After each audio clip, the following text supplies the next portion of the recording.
तो हम सब लोग नवधा भक्ति के संबंध में विचार कर रहे थे और सचमुच भक्ति के तो इतने स्वरूप हैं कि जिनका वर्णन किया नहीं जा सकता है।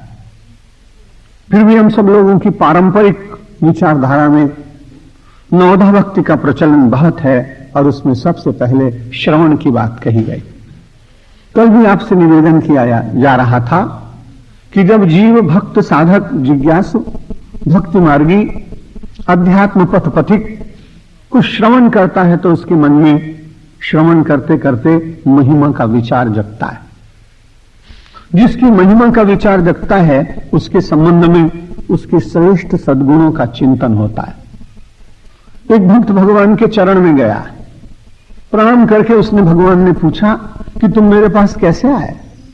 बड़ा अच्छा उत्तर उसने दिया है कि श्रवण सुयश सुनि आयो भव भंजन भव भीर त्राहि त्राहि आरति हरण शरण सुखद रघुवीर। अपनी शरण में आने वालों को सुख देने वाले हैं भगवान। मैं ऐसे नहीं आया हूं, श्रवण सुयश सुनी आया हूं।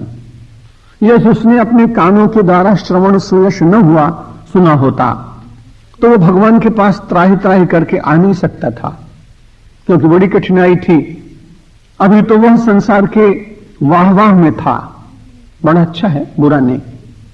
जगत के कुछ अनुभव व्यक्ति को होने चाहिए, क्योंकि अनुभव के बिना जो बात की जाती है फिर मन में कभी कभी ललक और आकांक्षा जगती है कि यदि उसको मैंने देखा होता, चखा होता, जाना होता, समझा होता, अनुभव किया होता तो बहुत अच्छी बात थी।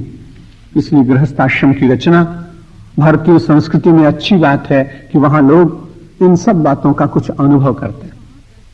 कभी मान का अनुभव करते हैं, कभी अपमान का अनुभव करते हैं, कभी संयोग का अनुभव करते हैं, कभी वियोग का अनुभव करते हैं, कभी प्रीति का अनुभव करते हैं और कभी शत्रुता का अनुभव करते हैं, कभी सफलता का अनुभव करते हैं और कभी असफलता का अनुभव करते हैं।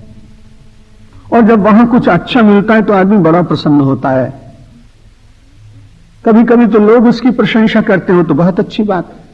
लेकिन आपको समाज में ऐसे भी कई लोग होंगे जो अपनी शक्ति और संपत्ति पर बड़े आत्ममुग्ध दिखाई पड़ते हैं। आध्यात्मिक दृष्टि से आत्ममुग्धता बहुत अच्छी बात है, क्योंकि उसमें मानव की बाह्य वृत्ति टूटती है और उसका अंतर चेतन जागृत रहता है और उसके संबंध अंतर चेतना से जुड़ जाते हैं। ऐसा आत्ममुग्ध व्यक्ति, अच्छी बात है कि वो साधक होता है और उसके जगत के व्यापार प्रपंच कुछ कुछ कम होते चले जाते हैं।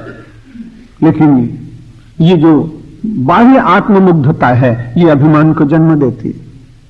वो देखता है मेरे पास ये है, मेरे पास ये है, मेरे पास ये है, और इन सबको देखते देखते वो उनके साथ इतना जुड़ जाता है कि कभी कभी ऐसा लगने लगता है कि इसके पास ये नहीं इसलिए मैं बड़ा हूं।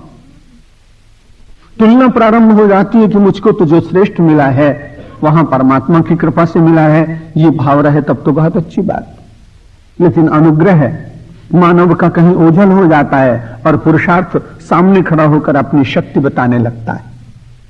और ऐसे पुरुषार्थ में जीने वाले व्यक्ति जो परमेश्वर को विस्मरण कर देते हैं, उनका पुरुषार्थ सफल होते होते भी कभी बड़ी असफलता का दर्शन जीव को करा देता है।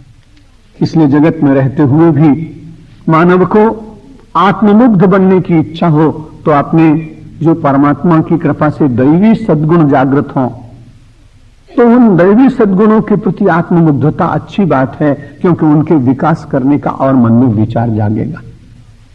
लौकिक विकास आपका हो ये बड़ी अच्छी बात है, लेकिन उसमें आत्ममुग्धता की आवश्यकता नहीं, उसमें परमात्मा की करुणा के दर्शन की आवश्यकता है। निवेदन कर रहा था कि नवधा भक्ति के द्वारा अपने इस जन्म को जीवन बनाने का मुझे और आपको प्रयत्न करना है।